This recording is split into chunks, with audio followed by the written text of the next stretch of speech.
First of all, I know this is a really tough subject, but do you talk to your students about school shootings? If you do, then I'm going to show you ways to make sure all of your students have a voice in your next conversation. If you don't yet, I'm going to show you how to get started with those tough conversations, so stay tuned. My name is Natalie Priester, and I'm a teacher who likes helping other teachers. So please consider subscribing so you don't miss any of my free training videos or resources. So why should you take time out of your already super busy teacher schedule to talk about school shootings with your kids? Even if your kids don't say it, they feel scared every time they hear about school violence in the news or practice a lockdown drill. Now, if you know me at all, you know that I am all about building relationships with kids because I firmly believe that kids need to feel safe and cared for in order to learn. If your students feel scared, there's no way they're going to be ready to learn. Fortunately, sitting down and talking about this only takes about an hour of your class time. Have you ever noticed that venting to a friend or writing in a journal helps you to calm down when you feel upset?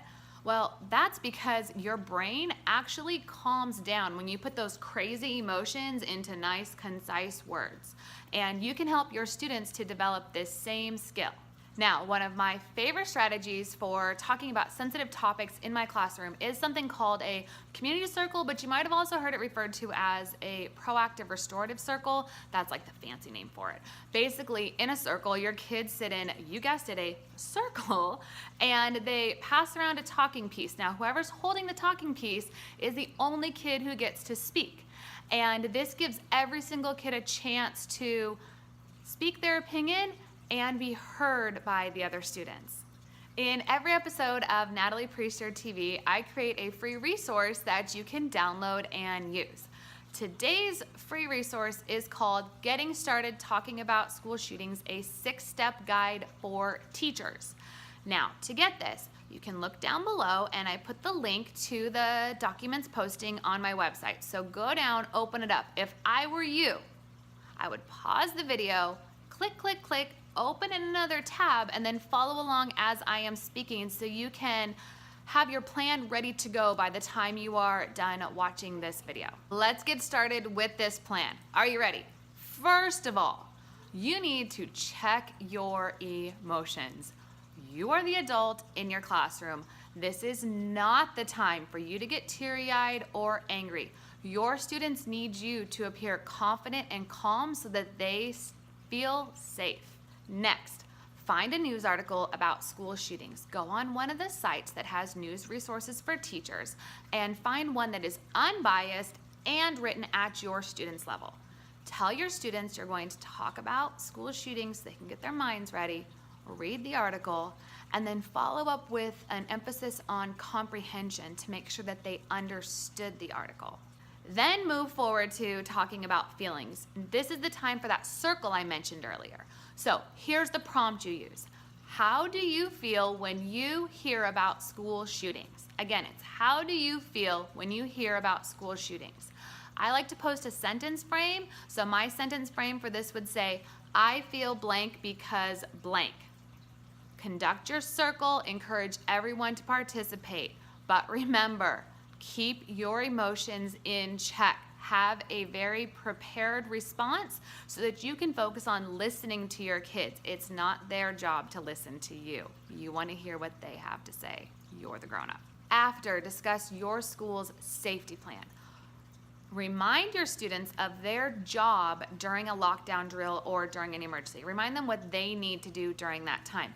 But also give them the respect of letting them know what the adults are doing behind the scenes, because many times they don't know that the principal will be making phone calls, or even little things like the attendance clerk will take out the file with their emergency cards to the evacuation area. I know that sounds silly, but my middle schoolers love hearing that simple fact. I think it helps them feel safe because they know that we can get a hold of their parents even if they can't remember their parents' phone numbers. Remind your students that you and all of the adults, including community members like police officers, are going to do everything they can to make sure that they are safe. Then empower your students with see something, say something. they probably feel really powerless with this whole big scary thing. But if you give them something they can do, then they feel confident. Depending on the age of your students, you need to explain the difference between snitching or tattling and being responsible. Remind them that they can speak up if they see or hear about anything that makes them uncomfortable. Tell them how to go and find a trusted adult and tell them immediately if they see or hear of anything that could put anyone in danger. Go through a lot of examples. The kids I've learned need to be told how to do simple things like pull an adult aside to whisper to them that they saw something. Explain those exact details. Remind them of adults on your campus who are readily available and are really responsible and can help out. Also, remind them that if they're at home and see something online, that they should definitely go tell their parents also. You're going to help them feel like they have a voice and have some control in this situation. Have them really repeat the phrase, see something, say something, get it stamped in their head through repetition. I'd even throw it up on a poster on your classroom wall so that it just stays in their head so that they remember this really valuable lesson. Finally, end the conversation. Go on to something else. In fact, jump right back into a really familiar routine. Routines help us to feel calm and confident because we're in control and we know what's going on. Also, it helps to kind of put this behind and let the kids focus on school, which is what they're really there for. Remember, your students trust you. They're so lucky to have you as a teacher because you're spending your own time finding out ways to help make sure that their social emotional needs are taken care of at school. So put in the hard work, it's going to help.